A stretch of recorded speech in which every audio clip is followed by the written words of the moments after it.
Surat ST વિભાગ દ્વારા કુલ 1600 જેટલી વધારાની બસો દોડાવવામાં આવશે, જે મુસાફરોના ધસારાને પહોંચી વળશે. આ વખતે માત્ર રાજ્યના આંતરિક રૂટ જ નહીં, પરંતુ મહારાષ્ટ્ર અને રાજસ્થાન માટે પણ એક્સ્ટ્રા બસોનું સંચાલન શરૂ કરવામાં આવ્યું છે.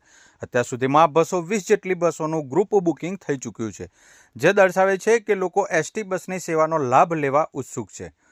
આગામી 5 દિવસ સુધી તત્કાલ બુકિંગ દ્વારા પણ આ બસો ઉપાડવામાં આવશે, જેથી છેલ્લી ઘડીએ પ્રવાસનું આયોજન કરનારા મુસાફરોને રાહત મળશે. દિવાળીના તહેવારોમાં પોતાના વતન જવા માંગતા લાખો મુસાફરો માટે એસટી વિભાગનો આ નિર્ણય ખાનગી બસોના ઊંચા ભાડામાંથી મોટી રાહત આપશે.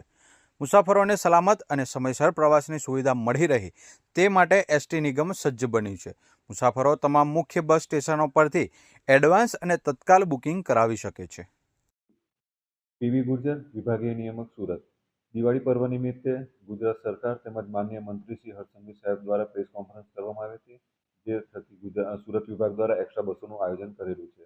આ એક્સ્ટ્રા બસો છે મુખ્યત્વે ભાવનગર, અમરેલી, ગારિયાધાર, મહુવા તેમજ સુરતથી દાહોદ, ઝાલોદ તરફનું એક્સ્ટ્રા બસોનું સંચાલન થશે.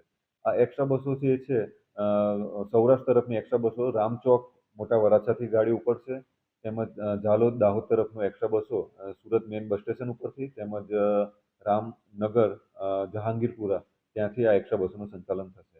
આ જો 1600 બસો છે તે પૈકી 220 ગાડીઓ જે ઓનલાઈન, જે ગુજરાત સરકારનો અભિગમ હતો કે આ એસટી આપને દ્વારે, તે થકી અમે 220 બસો ઓલરેડી અત્યાર સુધી બુકિંગ થઈ ગયેલી છે, જે પોતાની સોસાયટીની આગળ અમે એમને ગાડી આપીશું અને ત્યાંથી તો પોતાના વતનના સોસાયટી સુધી ડાયરેક્ટ જ મુસાફરી કરી શકશે.